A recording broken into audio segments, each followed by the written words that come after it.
before the pyramids of Egypt had become modern tourist destinations, before the skyscrapers of today's great cities touched the clouds, deep within the jungles of Southeast Asia, an extraordinary civilization created one of the greatest architectural masterpieces in human history.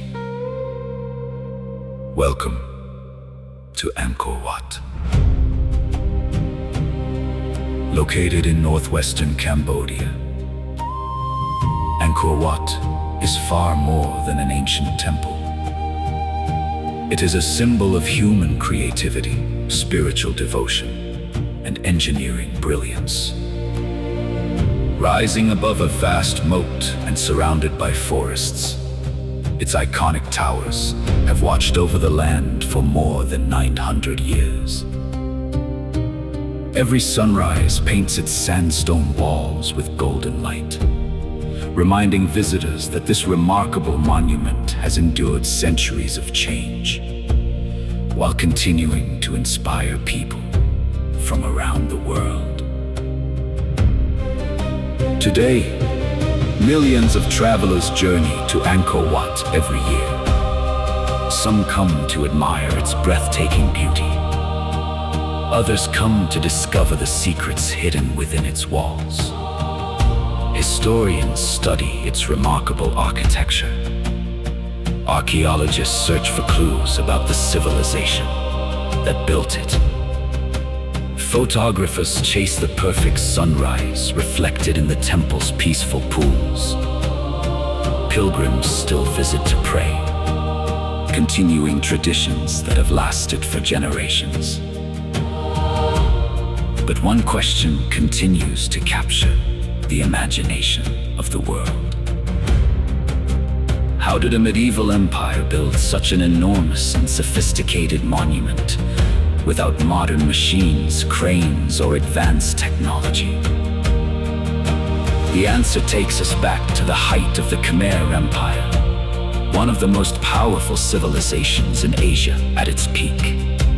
This empire ruled vast regions of present-day Cambodia, Thailand, Laos, and Vietnam. Its rulers dreamed of creating cities unlike anything the world had ever seen. Cities filled with canals, reservoirs, roads, temples, and monuments that reflected both earthly power and divine order. Among all these achievements, Angkor Wat became the empire's greatest masterpiece. Constructed during the early 12th century under the reign of King Suryavarman II, Angkor Wat was originally dedicated to the Hindu god Vishnu. Every gallery, every tower, and every stone carving was carefully planned to express religious beliefs, royal authority, and the ancient vision of the universe. The temple was designed not only as a place of worship, but also as a cosmic representation of Mount Meru, the mythical center of the universe in Hindu tradition. Its scale is astonishing. Covering more than 16.2 hectares, Angkor Wat is the largest religious monument ever built. Millions of sandstone blocks, each weighing several tons, were transported over long distances and assembled with extraordinary precision. The intricate carvings stretch for kilometers, depicting legendary battles, sacred myths, royal ceremonies, and scenes from everyday life. Even after centuries of weather, war, and natural decay, many of these carvings remain remarkably detailed. Yet Angkor Wat is more than stone. It tells the story of ambition, faith, innovation, and endurance. It reflects the dreams of an empire that believed its achievements could last forever. Although the Khmer Empire eventually declined, Angkor Wat survived. It transformed from a Hindu temple into a Buddhist sanctuary, remaining a place of worship while preserving the legacy of an ancient civilization.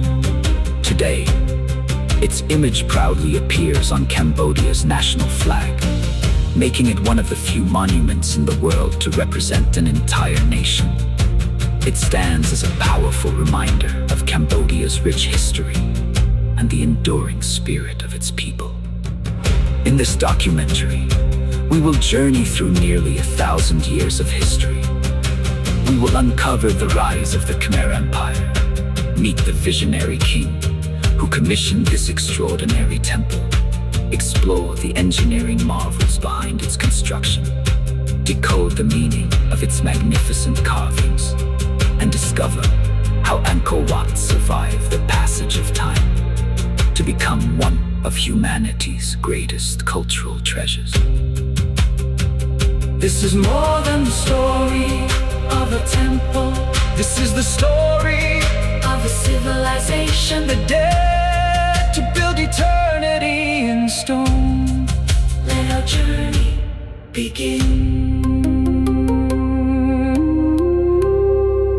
Let our journey begin.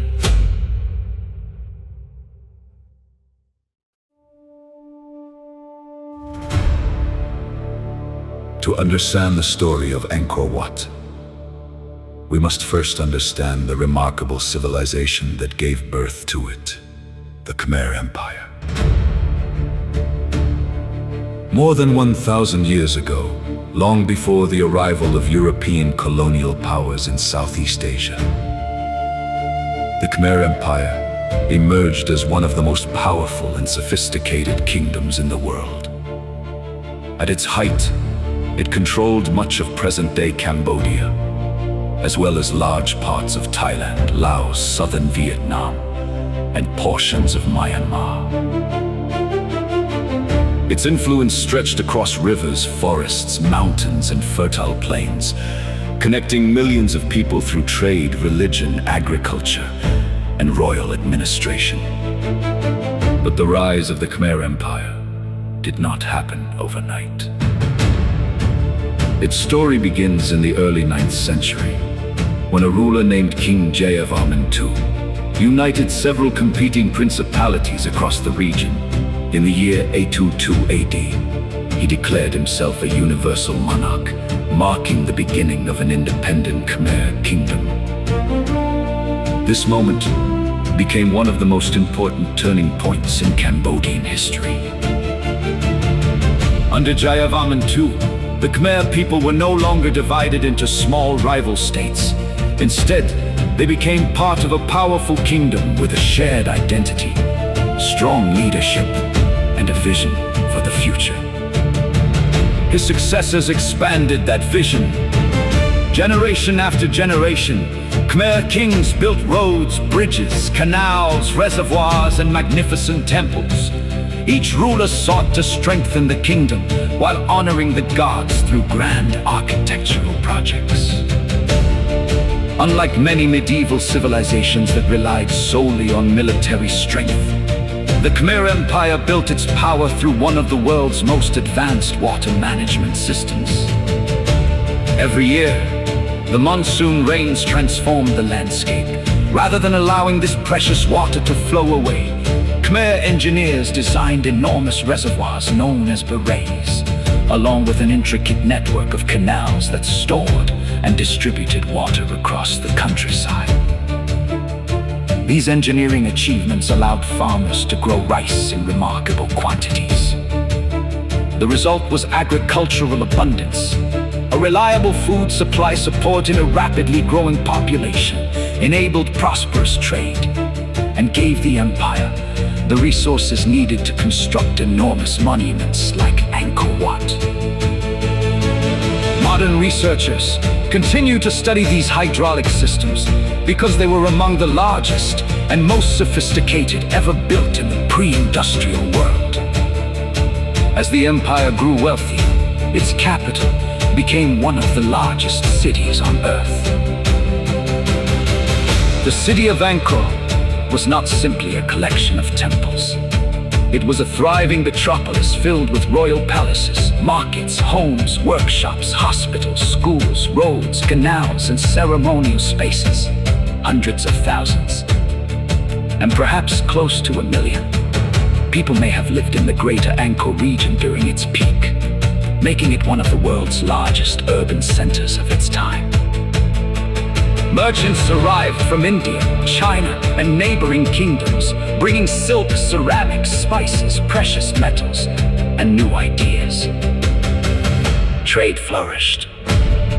The Khmer people adopted influences from India, particularly Hinduism and later Buddhism, while developing their own unique culture, language, art, and architectural traditions.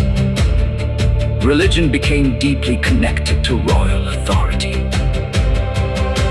Khmer kings believed they ruled with divine approval. Temples were not merely places of worship. They also symbolized the king's responsibility to maintain harmony between heaven and earth. Each new temple represented both spiritual devotion and the strength of the kingdom. The empire's artists and craftsmen achieved extraordinary levels of skill.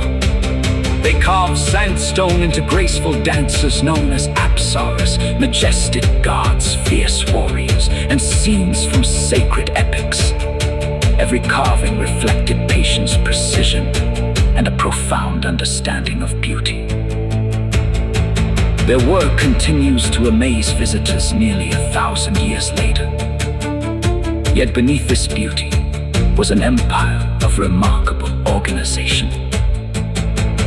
Thousands of workers, engineers, architects, priests, artists, and laborers collaborated on projects that took decades to complete. Every stone transported, every canal excavated, and every temple constructed demonstrated the extraordinary coordination of Khmer society. By the early 12th century, the Khmer Empire had reached the height of its political power and cultural achievement. Its kings possessed immense wealth. Its cities flourished. Its engineering impressed neighboring kingdoms. Its artists produced masterpieces unlike any seen before. It was during this golden age that one ruler envisioned a monument unlike anything humanity had ever created. A temple so magnificent that it would reflect the order of the universe itself. A temple that would honor the god Vishnu, celebrate the glory of the Khmer Empire, and immortalize the name of its creator. That ruler was King Suryavarman II.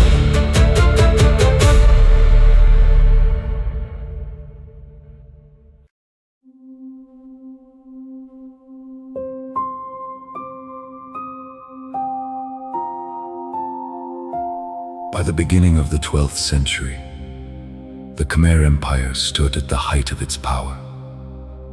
Its cities flourished, its farms produced abundant harvests, and its influence stretched across much of mainland Southeast Asia. Yet every great empire is shaped by extraordinary leaders. For the Khmer Empire, one of those leaders was King Suryavarman. Although many details of his early life remain unknown, historians believe he was born into the royal family during a time of political uncertainty. Different branches of the royal dynasty competed for power, and the kingdom experienced periods of conflict and instability. Suryavarman was not born into a peaceful throne. He had to earn it. Historical inscriptions suggest that he claimed the throne around the year 1113 AD after defeating a rival king in battle. His rise was not only a military victory, but also the beginning of a new era for the Khmer Empire. Once crowned king, Suryavarman II proved himself to be both a skilled warrior and an ambitious statesman. He strengthened the empire's authority, expanded diplomatic relations with neighboring kingdoms, and led military campaigns to protect Khmer territory. Although not every campaign ended in victory, his leadership established Cambodia, as one of the dominant powers of Southeast Asia. But Suryavarman, too, wanted to be remembered for more than military success. He dreamed of leaving behind a legacy that would endure long after his lifetime. For ancient Khmer kings, temples were far more than religious buildings. They were symbols of divine authority, expressions of royal power, and lasting monuments that connected the earthly kingdom with the heavens. Building a magnificent temple demonstrated not only devotion to the gods, but also the strength, prosperity, and legitimacy of the king himself. Suryavarman envisioned something greater than anything his predecessors had attempted. He would build the largest and most magnificent temple the world had ever seen. Unlike many earlier Khmer rulers who dedicated their temples to Shiva, Suryavarman too chose to honor Vishnu, one of Hinduism's principal deities.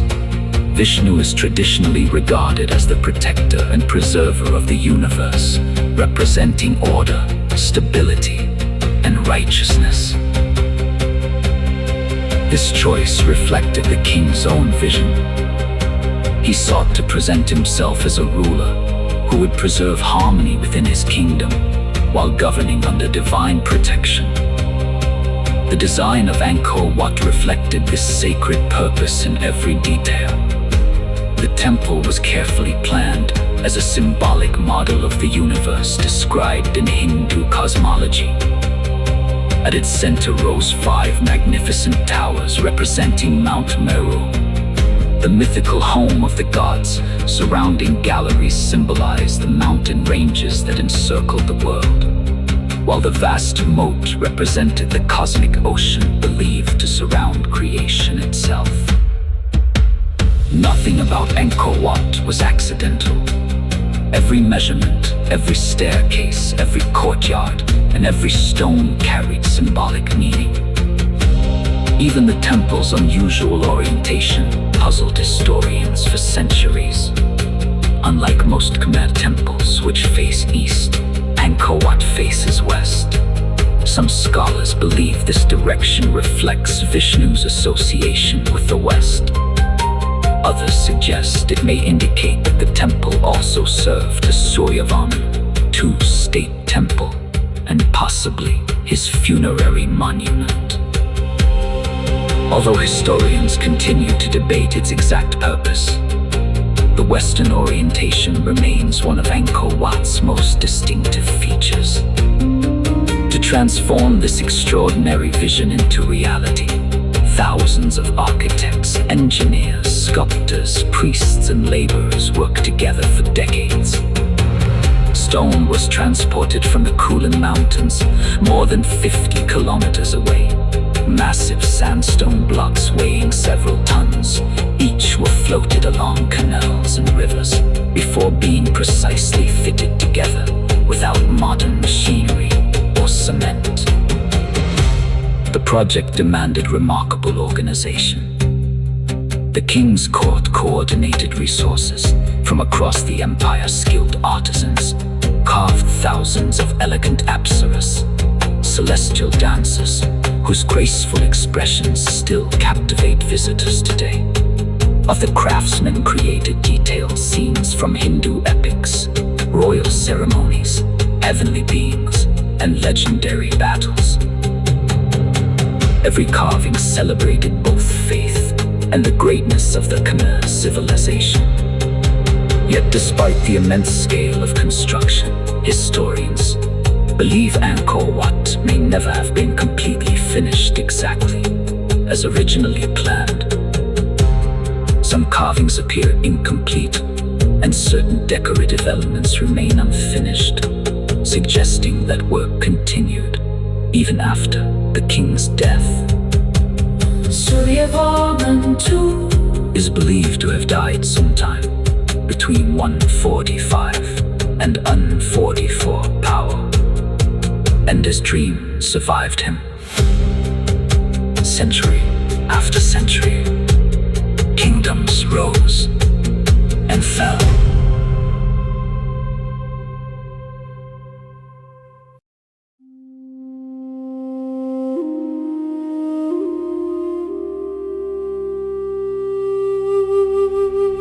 Imagine standing in the heart of the Cambodian jungle, nearly 900 years ago. There are no engines, no cranes, no bulldozers, no steel machinery. Yet before you rises one of the largest and most magnificent stone monuments ever built by human hands. How was such an extraordinary achievement possible? The construction of Angkor Wat remains one of history's greatest engineering accomplishments. Every wall, tower, staircase, and gallery tells the story of a civilization whose knowledge, organization, and determination were far ahead of its time. The first challenge was finding the stone. The builders chose sandstone from the Kulin Mountains, located approximately 50 kilometers, or 31 miles, northeast of Angkor.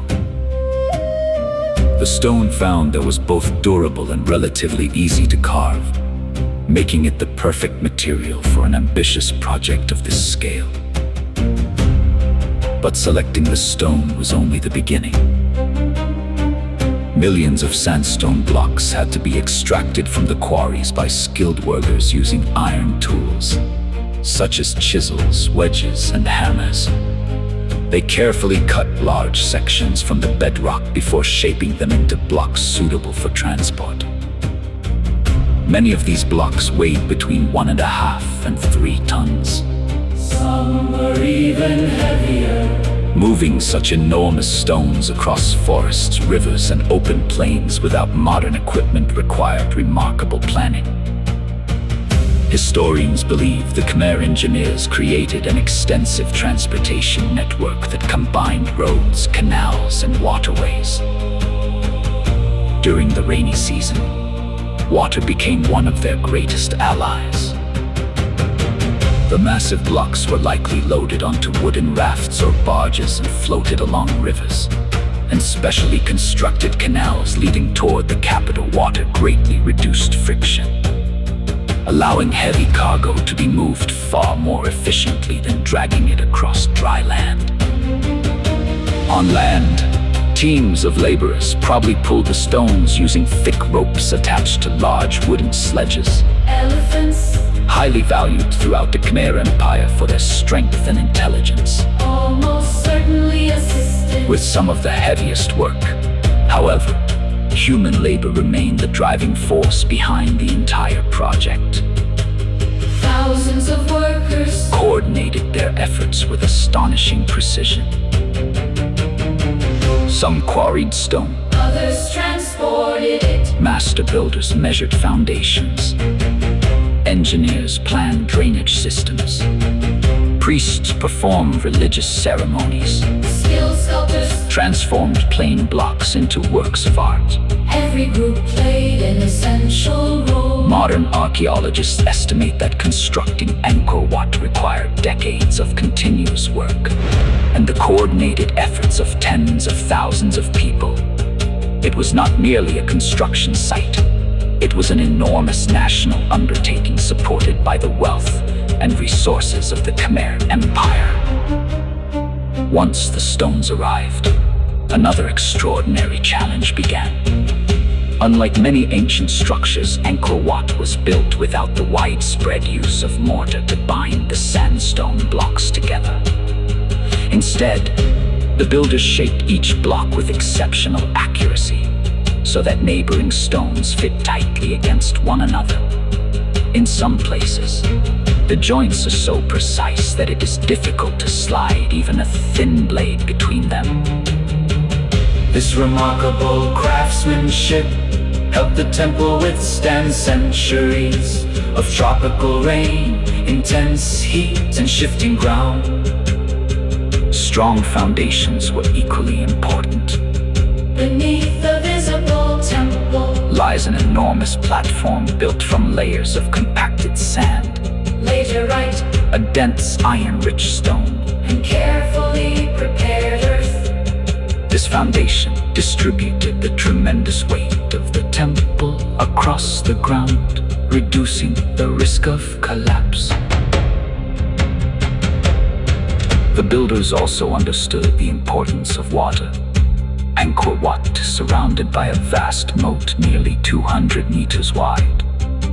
While the moat held symbolic, religious meaning, it also served practical engineering purposes. It helped stabilize the surrounding soil, manage seasonal water levels, and protected the foundations from erosion. Modern engineers Continued to study how this sophisticated water system contributed to the temple's long-term stability. As the structure rose higher, builders likely used earthen ramps and wooden scaffolding to lift heavy stones into place. instead of raising blocks vertically with cranes. They gradually increased the height of the ramps, allowing workers to pull the stones upward step by step. Although the temporary ramps disappeared long ago, evidence from other ancient construction sites suggests this method was both practical and effective. Then came the artistic masterpiece. Once the walls were complete, teams of highly trained sculptors began carving directly into the sandstone. Working patiently with iron chisels, they created thousands of intricate images. Graceful apsaras danced Across the galleries,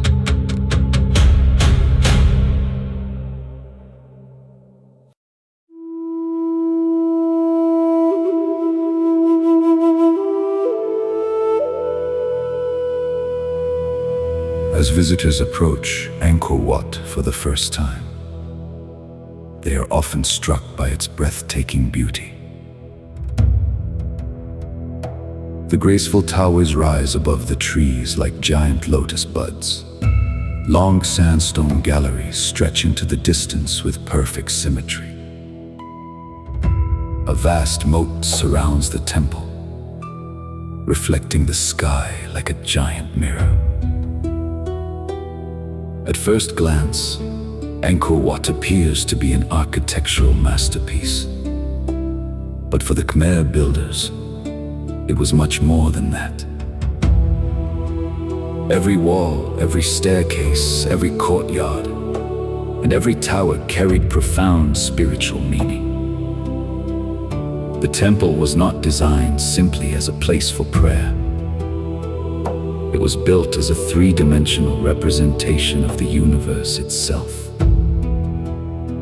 To understand Angkor Wat, we must first understand an ancient belief shared by Hindu tradition. According to Hindu cosmology, the center of the universe is a sacred mountain called Mount Meru. Mount Meru was believed to be the home of the gods and the axis around which heaven, earth, and the cosmos revolved. It was not considered an ordinary mountain, but the spiritual center of all existence, a place where the divine and the earthly worlds were connected. King Suryavarman II wanted his temple to reflect this sacred vision.